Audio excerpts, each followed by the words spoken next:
ያለው ነገር የተባለበትን ምክንያቱ እና ደግሞ እዛ ላይ ያሉ ነገሮች የተገለጡበት ነገር አሁን እንዴት የሚባለው ነገር ቃናውን ይገልጣል። የጦን የሚባለውን ነገር ሁሉ ያመጣው። ስለዚህ እነሱ ነገሮች መፈለግ በደንብ ስለዚህ በምዕራፍ ተገድቦ ሲሰጥ ምዕራፍ ላይ ገድቦ ራስን በዛው መሰረት ላይ መስራት፣ የመጽሐፍ ሲሰጥ ደግሞ በመጽሐፉ ላይ መስራት።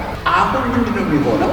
ይሄ ስናጠና ስብከት በምታቀርቡ ጊዜ ግን ሰው እንዲረዳው ከሌላ ቦታ ስለምታመጡ አሁን እናጠና እያልን ስናጠና መጽሐፉ ላይ ብቻ የተሰጣቸው አሳይመንት ላይ ብቻ ማተኮር በጣም ጥሩ። በዚህ መንገድ ነው መጽሐፍ ቅዱሱ ራሱ እንዲናገር የመፍቀድን ልምምድ የምናዳብረው። በእሱ አይነት መንገድ ጥሩ ጥያቄዎች የምንጠይቅ ከሆነ እግዚአብሔር የተናገረው ተናግሮ የተጻፈውን ነገር ራሳችንን ዲስፕሊን አድርገን እንድንጠብቅ ያደርገናል።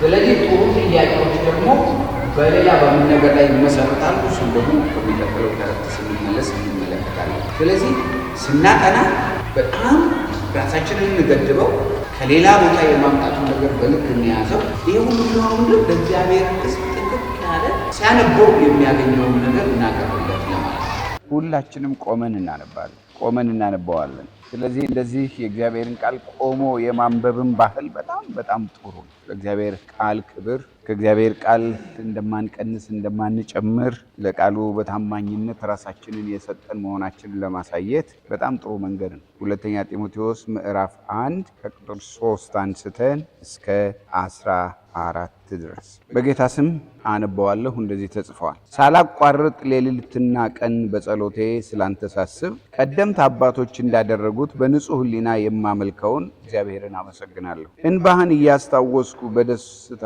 እሞላ ዘንድ ላይህ እናፍቃለሁ። ግብዝነት የሌለበት እምነትህን አስታውሳለሁ። ይህ እምነት ቀድሞ በአያትህ በሎይድ እንዲሁም በእናትህ በኤውንቄ ዘንድ ነበረ። አሁን ደግሞ በአንተ እንዳለ ተረድቻለሁ። ስለዚህ በእጆቼ መጫን የተቀበልከውን በአንተ ውስጥ ያለውን የእግዚአብሔርን ስጦታ እንድታቀጣጥል አሳስብሃለሁ። እግዚአብሔር የኃይልና የፍቅር ራስንም የመግዛት መንፈስ እንጂ የፍርሃት መንፈስ አልሰጠንምና እንግዲህ ስለ ጌታችን ለመመስከር ወይም የእርሱ እስረኛ በሆንኩት በእኔ አትፈር። ነገር ግን በእግዚአብሔር ኃይል ስለ ወንጌል ከእኔ ጋር መከራን ተቀበል። እኛ ስላደረግነው አንዳች ነገር ሳይሆን ከዕቅዱና ከጸጋው የተነሳ ያዳነን ወደ ቅዱስ ሕይወትም የጠራን እርሱ ነው። ይህም ጸጋ ከዘላለም ዘመናት በፊት በክርስቶስ ኢየሱስ ተሰጠን።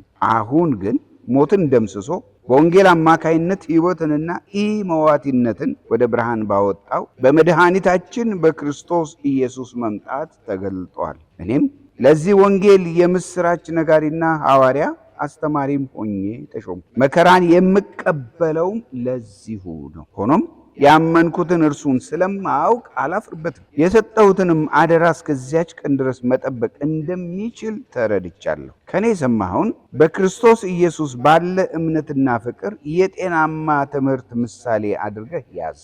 የተሰጠህን መልካሙን አደራ በእኛ ውስጥ በሚኖረው በመንፈስ ቅዱስ ጠብቅ። እንጸልያለን። ቅዱስና የተፈራ አምላካችንና አባታችን ሆይ እናመሰግንሃል። ቃልህ ሕያው ነው። ሕያው የሆነው መንፈስህ ደግሞ ቃልህ በውስጣችን በሕያውነት እንዲፈስ ለማድረግ በዚህ በመካከላችን በልጅህ ሞትና ትንሣኤ ሕይወት ባገኙት መካከል ስለሚመላለስ እግዚአብሔር በእያንዳንዳችን ሕይወት ውስጥ ይህንን ሕይወት ሰጪ የሆነውን ቃልህን ስለሚያፈልቀው ስለሚያፍለቀልቀው እንድንረዳው በመንፈስህ እግዚአብሔር ሆይ ስለምንታገዝ እናመሰግንሃል። ጌታ ሆይ ይኸው መንፈስህ ተቀምጠው ሊሰሙ ፈቃደኛ የሆኑትን ቅዱሳንን ያግዝ። ይኸው መንፈስህ ቃልህን ለመናገር እድል የሰጠኝን እኔን ያግዝ። የሰማይ አምላክ እግዚአብሔር ሆይ እኔን በመንፈስህ ጠብቀኝ። አንተ ያልተናገርከው ሕይወት አይሰጥ፣ አንተ ያላልከው አይለውጥ። እግዚአብሔር ሆይ እባክህ አንተ ያልከውን ለማለት ያንተ የሆነው መንፈስ እኔን ያግዝ።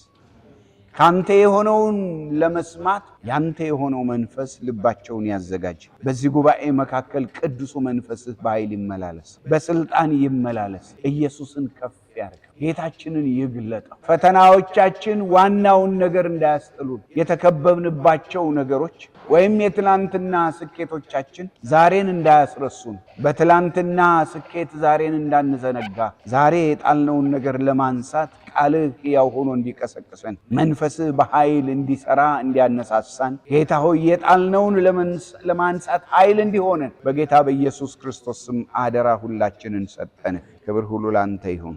በኢየሱስ ክርስቶስ ስም ሰዓታችንን ባርክልን። አሜን አሜን። እግዚአብሔር ያክብራችሁ። ተቀመጡ።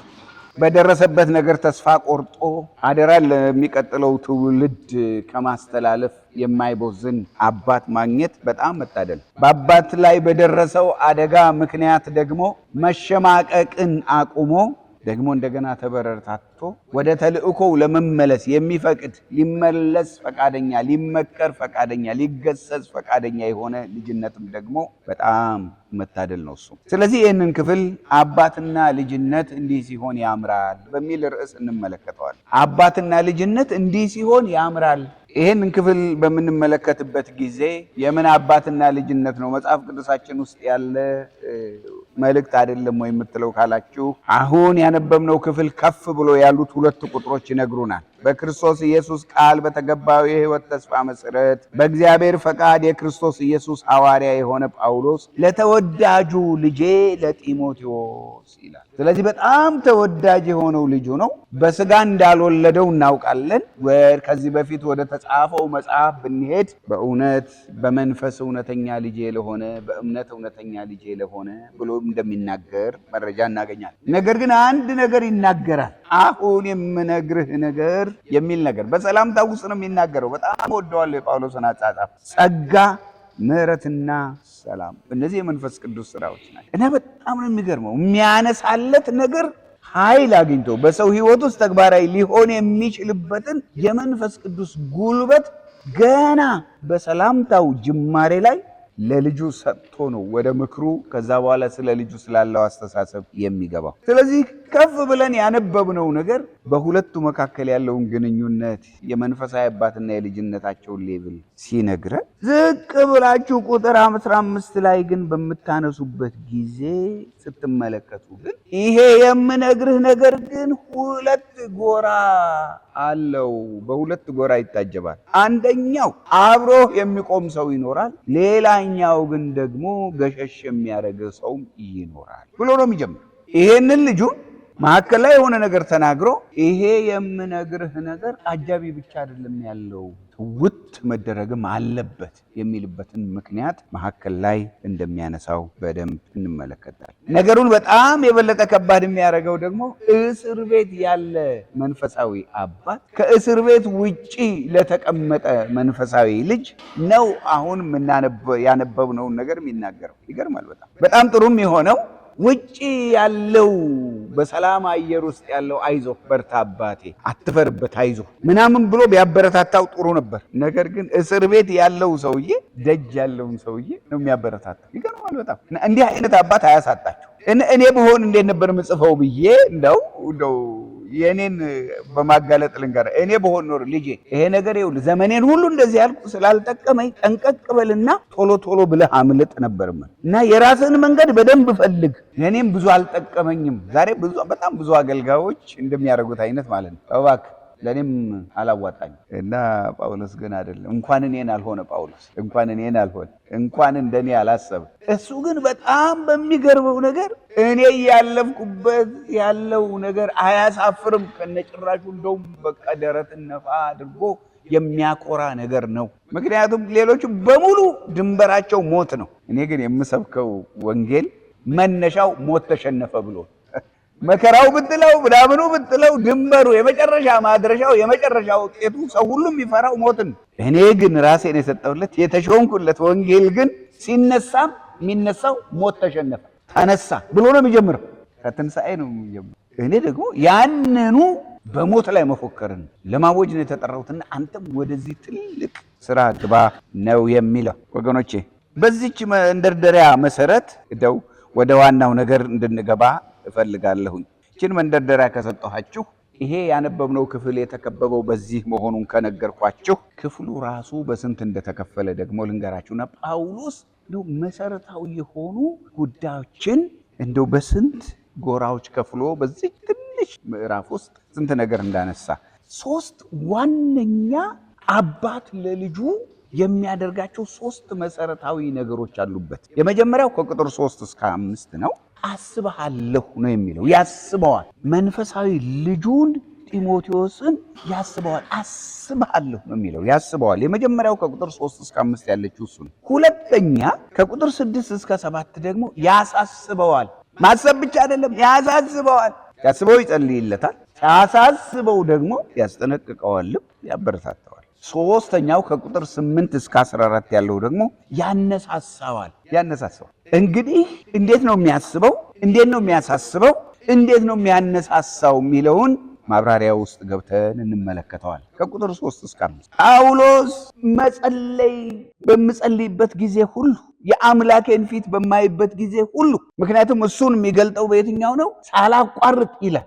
ምን ማለት ነው? ሌሊትና ቀን ይላል እና በጣም በጸሎቴ ስለማስብ ይላል። እንዲህ አይነት አባት ምን አለ እግዚአብሔር ቢያረገን፣ ምን አለ እግዚአብሔር ቢያረገን ብዬ ተመኝ እና ከዛም ይለው ምስክሬ ደግሞ የራሴ ህሊና ነው። ህሊናዬን ሳስበው ንጹህ ነው፣ አልወቀስም። ይህ ልጅ እኮ እንዲህ የሆነው እኔ ጸሎት አሳንሽባት ነው ብዬ የሚወቅሰኝ ህሊናዬን ንጹህ ህሊና ነው ያለኝ ነው ቢለው።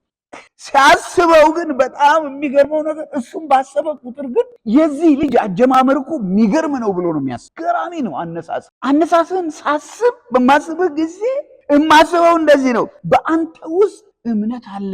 ያ እምነት ደግሞ ግብዝነት የሌለበት ነው፣ ማስመሰል የሌለበት እና ሳስብህ ደግሞ ይሄ ማስመሰል የሌለበት እምነት ከየት ተገኘ ብዬ ሳስብ እናትህ ላይ ነበር፣ አያትህ ላይ ነበር። ይሄ አንተ ውስጥ ያለው ግብዝነት የሌለበት እምነት ከጥሩ ምንጭ የተቀዳ ነው እና በጣም ነው የሚገርም። በጣም አንድ ነገር እንዳስተውል አደረገኝ። ለካ ልጆች ግብዝነት የሌለውን እምነት ሊወርሱ የሚችሉት በጣም ከሚያምኑት የኔ ከሚሉት ከራሳቸው ቤተሰብ ሲጀምሩ፣ እናት ከምታጠባው ጡት ጋራ ያንን እውነተኛውን እምነት አብራ የምታስተላልፍ ከሆነ በጣም በጣም ለካ ያዋጣል። አጀማመርህ በጣም ግሩም ነው፣ አያያዝህም ደግሞ በጣም ግሩም ነው። ሳስብህ ግን ሌላ አንድ ነገር ልጨምርልህ፣ የምስጋናዬ ምክንያት ነህ። እንዴት መታደለው መሰላችሁ! አባት ልጁን ባሰበ ቁጥር የምስጋናው ምክንያት ሲሆን፣ በንጹህ ሕሊና የማመልከውን እግዚአብሔርን አመሰግናለሁ። አንተን ባሰብኩ ቁጥር እግዚአብሔርን አመሰግናለሁ። ሕሊናዬን ስመረምረው በግብዝነት አይደለም፣ ወይንም ደግሞ መሄጃዬ ስለደረሰ አደራ እንደው ከፍ ከፍ ከፍ ከፍ ሞቅ ሞቅ ላደርግ አይደለም። ሕሊናዬን ንጹህ፣ አንተ የምስጋናዬ ምክንያት ነህ። ይሄ ሁሉ መካብ ግን ማሳሰብን አያስቀርም። ቁጥር 6 እና 7 ይከተላል። ወዲያ አስባለሁ፣ ሳስብህ እዚህ ሁሉ ይሰሙኛል፣ ነገር ግን ደግሞ አሳስብሃል። አጀማመረ በጣም ጥሩ ነው፣ ጥያቄ የለኝ። አነሳስህ በጣም ማራኪ ነው። አሁንም አያያዝህ በጣም ማራኪ ነው። ግን የሚያሳስበኝ ነገር አለ። ስለዚህ የሚያሳስበኝ ነገር አንተን እንዳይወርስህ ላሳስብህ እወዳለሁ። የሚገርማቸው ነገር በጣም አባት በልጁ ላይ አሳሳቢ ነገር ሲያይ ያ አሳሳቢ ነገር ሳይወርሰው በፊት ማሳሰብ በጣም ወሳኝነት። በጣም ብዙ ትውልድ ግን እየጠፋ ያለው አሳሳቢ ነገር እያየ ከማሳሰብ ይተዋል። በጣም ብዙ ሰው ያጎርፍብኛል፣ ጥሎኝ ይሄዳል ምናምን እያለ። ጳውሎስ ግን እስር ቤትም ሆኖ ያሳስባል። ቁጥር 6 እና 7 ምንድነው የሚያሳስበው? የተቀበልከው ነገር አለ ግን ተዳፍኗል። በአጭር ቃል ከዘመናችን ካለው እሳት ጋር እንጠቀምበት። እሳት ከተዳፈነ በኋላ ከተወሰነ ጊዜ በኋላ ካላወጣችሁት ምን ይሆናል? ወደ አመድነት ይቀየራል። መዳፈኑ የሚጠቅመው በትክክለኛው ሰዓት ወጥቶ ብዙ ጭራሮችን ለማንደድ ከዋለ ነው እንጂ ተዳፍኖ ከሰነበት አደጋ ነው። ተዳፍኗል። አንተ ጋር የተሰጠህ ነገር አለ። እኔ ራሴ ምስክር ነኝ። ነገር ግን ተዳፍኗል። ስለዚህ ስጦታ እንዲነድ ነው የሚፈለገው፣ ይቀጣጠል። የእንግሊዝኛውን ቃል ለማንበብ ዕድል ካገኛችሁ ልክ አንዲት ባለሙያ ሴት ማለት ነው አዳፍና ያደረችውን እሳት ጭራሮ ጨምራበት ከዚያ በኋላ ለማያያዝ እንደምትል አይነት ማለት ነው። ወይም ደግሞ በእኛ ዘመን ማራገቢያ ይዛ አርጋ እንደምታነደው አይነት ማለት ነው። ይሄንን እሳት አቀጣጥላለሁ። እንደተሰጠህ እርግጠኛ ነኝ፣ ነገር ግን ሊቀጣጠል ያስፈልገዋል። መቀጣጠል አለበት ማለት እንዲሁ እኔ መለስ ብዬ አሰብኩ። የስንት ወጣት ሊጸጋ ይሆን የተዳፈነው በብዙ ምክንያቱ በጣም ብዙ ሊሆን ይችላል። የሚያነሳሳ አባት ለጳውሎስ አይነት እንዴት አይነት ግሩም ነገር! እኔ ምስክር የሆንኩበት ጸጋ አለ፣ እሱ ግን ሊነሳሳ ያስፈልጋል።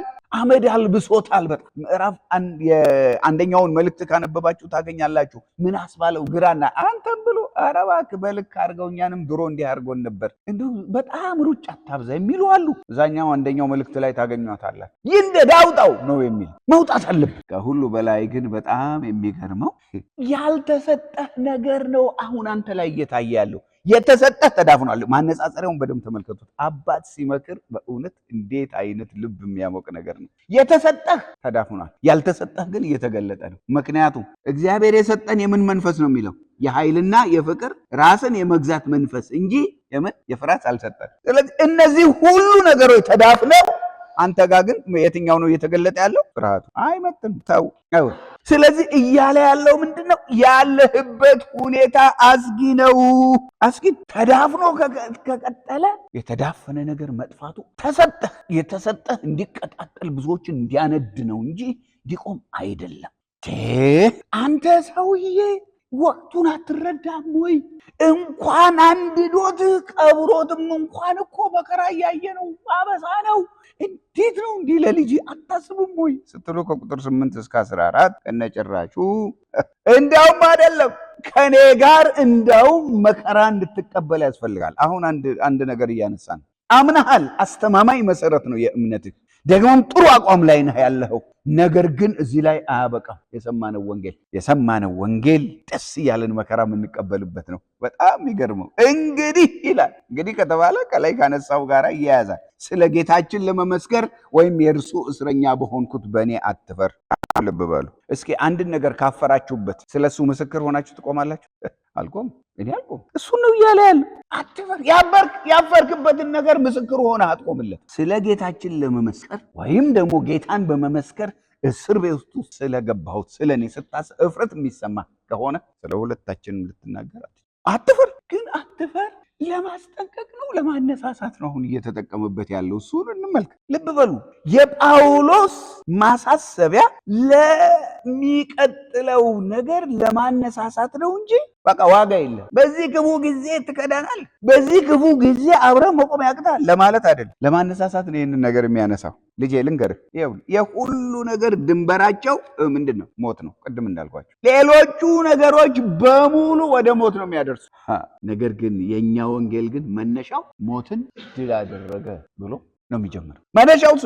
ስለዚህ አይታፈርበትም። ግን አንድ ነገር ልንገርህ ነው የሚለው። አንድ ነገር ልንገርህ፣ አንተ ይሄንን ጸጋ የተቀበልከው፣ እኔ ይሄንን ጸጋ የተቀበልኩት አሁን አይደለም። ስሙ እኛ ስላደረግነው አንዳች ነገር ሳይሆን ከእቅዱና ከጸጋው የተነሳ ያዳንን ወደ ቅዱስ ሕይወትም የጠራን እርሱ ነው። ይህም ጸጋ ከዘላለም ዘመናት በፊት በክርስቶስ ኢየሱስ ተሰጠ። ስለዚህ ይህ ቀድሞ የተሰጠ ነገር ነው። ተሰጠ። ግን እኔና እናንተን ሕያው ሆነን እንድንቆም ኢየሱስ ክርስቶስ መጣና ሞትን ደምስሶ በወንጌል አማካኝነት ሕይወትንና ኢሞዋትነትን ወደ ብርሃን አወጣ።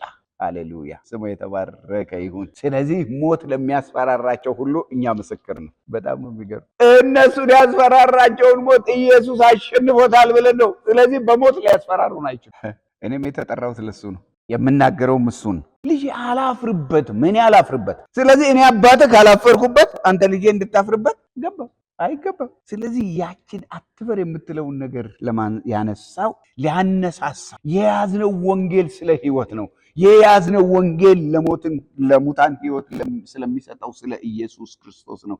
እሱ ደግሞ ከኛ ሁኔታ ጋር የተያያዘ አይደለም። የኛን ቅልጥፍና አይቶ አይደለም። የኛን ችሎታ አይቶ አይደለም። ይሄንን ስጦታ እኛ ውስጥ ያስቀመጠው ቀድሞ ነው። ስሙ የተባረከ ይሁን። እኛ ምን ሆነው ምንድነው? ምስክር ሆኖ መቆም። ለሙታን ሕይወት ሰጥ አንዱ እኔ ነኝ ብለን የምንቆምበት ማለት። በጣም የሚገርመው ግን አንድ ነገር ነው። ተሾም ያለው መከራም የምቀበለው በዚሁ ምክንያት፣ ሌላ ምክንያት የለም። ነገር ግን አንድ ነገር አውቃለሁ፣ ያመንኩትን እርሱን አውቃለሁ። አላፍ እሱ ብቻ እንዳይመስል የሰጠሁትን አደራ ደግሞ እስከዚያች ቀን ድረስ እንዲጠብቅ ምን አድርጌያለሁ? ተረድቻለሁ። በጸሎቴ አደራ ብያለሁ፣ እንደሚጠብቅ በጣም ነው የማምነው። አላፍርበትም። ስለዚህ ልጄ ጢሞቴዎስ ሆይ ያመንክበትና ጸጋ የተቀበልክበት ወንጌል መከራ ሊቀበሉለትና እስከ ፍጻሜ ሊጠብቁት የሚገባ ብድራት ያለው አደራ ነው የሚለው። በእነዚህ ቁጥሮች ውስጥ በእነዚህ 3 የሐሳብ አንጓዎች እቺን ነገር ነው የሚናገረው። ልጄ ጢሞቴዎስ ሆይ ያመንክበትና ጸጋ የተቀበልክበት ወንጌል መከራ ሊቀበሉለትና እስከ ፍጻሜ ሊጠብቁት የሚገባ አደራ ነው። ታዲያ ምን ያደርግ? ስለዚህ ማፈርህን ተውና መከራ በመቀበል የኔን ፈለግ በመከተል በመንፈስ ቅዱስ ጠብቀው። ሃሌሉያ። ብቻህን ጨርሶ አትችልም ብቻህን። ነገር ግን መንፈሱ አለ። ከኔ ሰምተሃል። የክርስቶስ ኢየሱስ እምነትና ፍቅር ውስጥ ገብቷል። ጤናማውን ትምህርት ደግሞ ተምርሃል። እሱን ምሳሌ ግን ያዝ። አደራው እጅ ገብቷል። ከተከበብክበት ነገር፣ ከሚያስፈራራህ ነገር ሊያወጣህ የሚችለው መንፈሱ። ጢሞቴዎስ ልጄ ሆይ ያመንክበትና ጸጋ የተቀበልክበት ወንጌል መከራ ሊቀበሉለት እስከ ፍጻሜ ሊጠብቁት የሚገባ ብድራት ያለው አደራ ነው። ስለዚህ ማፈርህን ተው፣ መከራ በመቀበል ጠብቀው፣ የኔን ፈለግ ተከተል። መንፈስ ቅዱስ በስራ ላይ ያለ ወገኖች፣ ጌታ ኢየሱስም ሲደክሙ የሚያበረታቸው፣ ሲስቱ የሚገስጻቸው፣ የእንደገና ዕድል እየሰጠ ከእርሱ የተቀበሉትን እንዲጠብቁ እያሳሰበ መንፈሱንም እየሞላ ወደ ሁሉ የሚልካቸው አደራ ተቀባዮች ነበሩት። ይሄ በጢሞቴዎስ አልተጀመረም። ታውቃለህ፣ ነበሩት። በኢየሱስ ክርስቶስ ዘመንም ነበሩ። አጠገቡ እየሰሙ እንዳልሰማ የሚሆኑ ነበሩ፣ እንደነ ጴጥሮስ አይነት። ግን ይገርማል፣ ይመጣል እዛው። በኋላ ደግሞ በመንፈሱ ይመጣል። በኋላ ደግሞ በጸጋ ስጦታዎቹ ይመጣል። ነበሩት አለ። በዚያን ዘመን በኢየሱስ ክርስቶስ ዘመን ነበር። በኋላ ደግሞ በነ ጳውሎስ ይኸው ነበር። ኢየሱስ ሳይደክም የሚያበረታቸው ነበሩት። እዚህ እየተናገራቸው እዚህ ደጋግሞ እያሳያቸው እዚህ ደግሞ መልሰው የሚወርቁ ነበሩ። አዲስ ነገር አይደል። በነ ጳውሎስም ዘመን ይኸው እንዳነበው ነበሩ። የተለያየ ነገር እየፈሩ ወንጌልን ትተው ሽምቅቅ የሚሉ ነበሩ። አማኝ ነኝ ነገር ግን ብለው ስብስብ የሚሉ አሉ። እግዚአብሔር ጸጋ ሰጥቶኛል ግን ምን ዋጋል አሉ። ዛሬም አሉ። አዲስ ነገር እንደመጣ አትቁጠሩ። ነገር ግን አንድ ነገር ልንገራችሁ። በዚያን ዘመን እነሱን የረዳ ጸጋ ግን ዛሬም ደግሞ አለ። ያ ጸጋ አለ። የሚፈለገው ማን ነው? ጸጋው ከድካማችን ይበረታል ብሎ ልጅን ለማነሳሳት በአባትነት መንፈስ የተቃኘ ሰው ነው እግዚአብሔር ይፈልጋል። ስለዚህ ሙግቴን ላንሳ። እስኪ ልጠይቃችሁ። ዛሬ አሁን ተብላ በምንጠራት ጊዜ ሌት ከቀን የምታስቡት ባሰባችሁት ቁጥር የምስጋናችሁ ምክንያት የሆነ አንድ ሰው አንድ ሰው አላችሁ። ከተከበበበት ነገር ይልቅ እግዚአብሔር በሱ ሊሰራ ያለው ነገር እየታያችሁ የተዳፈነውን ነገር ለማቀጣጠል ከናንተ መከራ ከናንተ ነገር ዘላችሁ እሱ ለትውልድ የሚተርፍ ስለመሆኑ የምታስቡለት አንድ ሰው አላችሁ ወይ? እንደ ጳውሎስ እንደ ጌታ ኢየሱስ ክርስቶስ አላችሁ ወይ? አንድ ሰው በክፉ ቀን ጥሎኝ ሄዶ ብላችሁ ፊትም አታጠቁሩበት። ነገር ግን ጸጋ ለመስጠት አቅም ለመስጠት ከተልኮ የወጣበት ወንዝ ድረስ ሄዳችሁ ይሄ ስፍራ አይደለም ብላችሁ እንጀራ ጥያቄ ከሆነ የወሰደው ዮሐንስ ወንጌል ምዕራፍ 21 ቀን ታያላችሁ። ኢየሱስ ክርስቶስ ከትንሣኤ በኋላ እንኳን ከተልኮ የወጣውን ጴጥሮስን ፍለጋ ሄደ። መጀመሪያ የራበውን እንጀራ ሰጠውና አሳ በላውና ከዛ በኋላ ግን መጋቢነትን ሰጠው። ዮሐንስ 21 ትዝ ይላችኋል አይደል? ይገርማል። አላችሁ ሆይ ጎዳን ስብርብር አረገኝ ከምትሉት በላይ ተነስቶ ለብዙ ትውልድ የሚተርፍ የእግዚአብሔር ጸጋ የሚፍለቀለቅበት በእናንተ የጀመረውን እሳት በብዙ ትውልድ መካከል ለማንደድ እግዚአብሔር የሚጠቀምበት ሰው እንደሆነ የምታምኑት አንድ ሰው አላችሁ። ሌት ከቀን ሳታቋርጡ የምታስቡት ባሰባችሁት ቁጥር እግዚአብሔር የምታመሰግኑበት አንድ ሰው አላችሁ ወይ? በእውነት ይኑራችሁ። ከሌላችሁ እግዚአብሔር ይስጣችሁ። እሱ ግን ሌት ከቀን ስራ ይጠይቅ። የሌት ከቀን ስራ ይጠይቅ። በጣም ብዙዎች የሚገርማችሁ ወገኖች እንደዚህ ነው ተስፋ የቆረጥ ነው። ሰው ዛሬ ያለበት ሁኔታ ነገ እግዚአብሔር በሱ የሚሰራውን ነገር ይሰውርብናል። ጳውሎስ ግን አይሰውርብኝም አለ። ዛሬ ያለበት ሁኔታ ነገ እግዚአብሔር በሱ የሚሰራውን አይሰውርብኝም አለ። ኢየሱስም እንደሱ ነው ያለ። ዛሬ ያለበት የጴጥሮስ ሁኔታ በኢየሱስ መነጽር ይለወጣል። ማን ሲመጣ? መንፈሱ ሲመጣ። ማን ሲመጣ? ያ ኃይል ሲመጣ። ለመሆኑ ጭልም ና ከኔ ጋር ብላችሁ ወደ መከራ የምትጠሩት ሰው አለ? አንድ ሰው ወደ ደስታ አይደል፣ ወደ መከራ የምትጠሩት አንድ ሰው። ለምን መሰላችሁ? የሌለም ይሄ አይነቱ ሰው በአንድ ሌሊት አይገኝም። ይሄ አይነቱ ሰው በአንድ ኮንፈረንስ አይገኝም። ይሄ አይነቱ ሰው በፋስት ፉድ አያድግም። ይሄ አይነቱ ሰው በህይወት ቃል፣ በህይወት መንፈስ፣ በእውነተኛ አባትነት አብሮ በመተሳሰር ነው የሚመጣው። እኛ ደግሞ የምንፈልገው ፋስት ፉድ መግበን የበሰለ ሰው ከየት ይመጣ? ፋስት ፉድ ከመገባቸው ያው ፋስት ሆኖ ያድጋል። ንፋስ ሲመጣ ግን ለመሆኑ እግዚአብሔር የጀመረው ስራ እናንተ ጋር ያቆማል ወይንስ ይቀጥላል? ዋጋ ከፍላችሁ ሊሆን ይችላል። በጣም ብዙ መከራ አይታችሁ ሊሆን ይችላል። በጣም ብዙ ተርባችሁ ይችላል። እሰይ እንኳን ሆነ። ነገር ግን ይሄንን ነገር የሚያስቀጥል ትውልድ አለኝ የምትሉ ገና ወደ ሌላ መከራ የምትጠሩት ሰው አለ ወይ? በዚህ ልክ የሚታመን ሰው ከየት ይምጣ? ከሰማይ አልቆ አይወርድ። ቢሆን ኖሮ ጴጥሮስን እዛው ሰማይ ጨርሶ ነበር የሚያወርደው አይደል? እዚሁ ነው የሰራው። ቢሆን ኖሮ እዛው ጨርሶ ያለቀላቸው ሰዎች ይልክ ነበር። አላረገም። እሱ ወደዚህ መጣ ሊያሳየን ማለት። ስለዚህ ወገኖቼ እግዚአብሔር ጸጋውን ይስጥ፣ እግዚአብሔር መንፈሱን ይስጥ። እዚህ ያለነው ለትውልድ ለማቀበል እንጂ አሪፍ አርገን ለመጨረስ ብቻ አልተቀመጠም። አሪፍ አርጋችሁ ጨርሱ። እናንተ ስትጨርሱ ግን በጥሩ ነገር ብድግ የእናንተ መጨረሻ የሱ መነሻ የሚሆን ትውልድ አፍ ሃሌሉያ። በእውነት እኔ አንድ ነገር ልባርካችሁ፣ የእናንተ መጨረሻ የትውልድ መነሻ ይሁን። የጳውሎስ የመጨረሻው የጢሞቴዎስ ስፕሪንግ መጀመሪያ እንደዚህ አይነት ትውልድ ለማንሳት እግዚአብሔር ጥሪ እያቀረበ ሰሚ ጆሮ ያለው ይስማ። የእግዚአብሔር ጸጋና መንፈስ ከመቼውም ዘመን በላይ ፈሰው በዚህ በመጨረሻ ዘመን ይህንን መንፈስ ለመቀበል ልጆቻቸውን የሚዘረጉትን በሙሉ ለማስታጠቅ የእግዚአብሔር መንፈስ እጅግ አዘብዝቦ ነው ያለ። ማን ይሆን ለመቀበል ፈቃደኛ ይሆን? እንጸልያለን ወገኔ።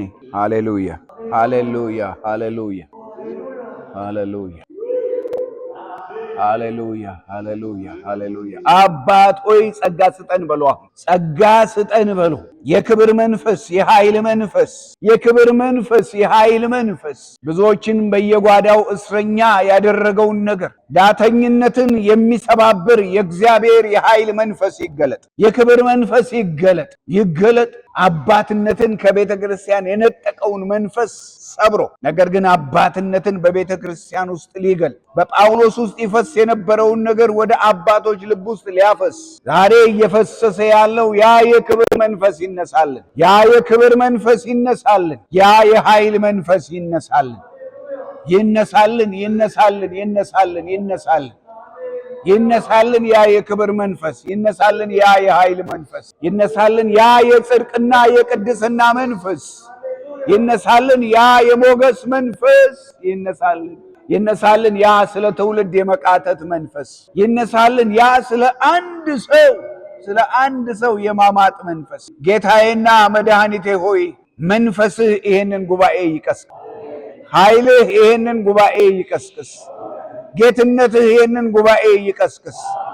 ጌታ መንፈስ ቅዱስ ሆይ ልናይ እንወዳለን። ትውልድ ልናይ እንወዳለን። በግርማ አንተ በምድራችን ስትንቀሳቀስ ልናይ እንወዳለን። በታላቅነትህ ስታልፍ ልናይ እንወዳለን። በአባትነትህ ቤተክርስቲያንን ስትጎበኝ ልናይ እንወዳለን። ልጆች ያለ አባት እንዳይንከራተቱ፣ ልጆች ያለ አሳዳጊ እንዳይንከራተቱ እግዚአብሔር እለምንሃለሁ። በዚህ ጊዜ ወላጆች እንደ ጢሞቴዎስ እግዚአብሔር ሆይ እውነተኛውን የእምነት ዘር ለመዝራት ኃላፊነት እንዳለባቸው ያውቁ ዘንድ ይሄ ትውልድ በመንፈስህ ተነቅቶ ወደየቤቱ ይግባ። ጌታ ሆይ ጢሞቴዎስ እኮ እውነተኛው ዘር የተዘራበት በቤቱ የበቀለውም እዚያው ነው። የሰማይ አምላክ እግዚአብሔር ሆይ እባክህን ቤተሰብ ለሌላ አደራውን ሰጥቶ በልጆቹ ላይ መስራት የሱ ተቀዳሚ አደራ መሆኑን እንዳይረሳ ያ መንፈስህ ይፍሰስ። ወላጆች ለልጆቻቸው እውነተኛ የእምነት አስተማሪ እንዲሆኑ፣ እውነተኛ የእምነት ዘርዘሪዎች እንዲሆኑ፣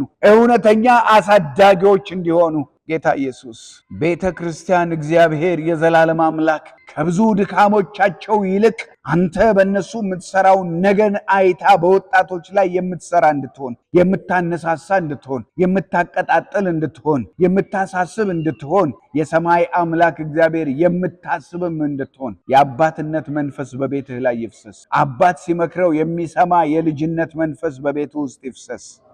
እግዚአብሔር የተዳፈነው ነገር ይቀጣጣል። የተዳፈነው ነገር ይቀጣጣል። እግዚአብሔር ሆይ ወንጌል ያለ ተረካቢ እንዳይቆም የሰማይ አምላክ እግዚአብሔር ሆይ በዓላማ የሚሰራ ትውልድ ይነሳ። ይቺ ቀን መታሰቢያ ትሁን። ይቺ ጊዜ መታሰቢያ ትሁን። ይቺ ሰዓት መታሰቢያ ትሁን። ጌታዬ ሆይ ትሁን። ይቺ ጊዜ መታሰቢያ ትሁን። መታሰቢያ ትሁን። ይቺ ጊዜ መታሰቢያ ትሁን። ይቺ ጊዜ ጌታዬ ሆይ የብዙ አባቶች እንባ ይታበስ ዘንድ፣ የብዙ አባቶች እንባ ይታበስ ዘንድ፣ ምጣቸው መልስ ያገኝ ዘንድ፣ እግዚአብሔር ያሳለፉት መከራ ፍሬ ያፈራ ዘንድ ትውልድ ይብቀል፣ ትውልድ ይውጣ። እየሰበረ የሚወጣ ትውልድ፣ እየጣሰ የሚወጣ ትውልድ፣ በአንተ ኃይል የሚገሰግስ ትውልድ። ኢየሱስ ሆይ ኃይልህ ይውረድ፣ ክብርህ ይውረድ፣ ጌትነትህ ይገለጥ፣ ትልቅነትህ ይገለጥ፣ አባትነትህ ይገለጥ። ሁሉ በሆነ ጊዜ ደግሞ ክብር ለአንተ ብቻ ይሁን። አሜን። በኢየሱስ ክርስቶስ አሜን።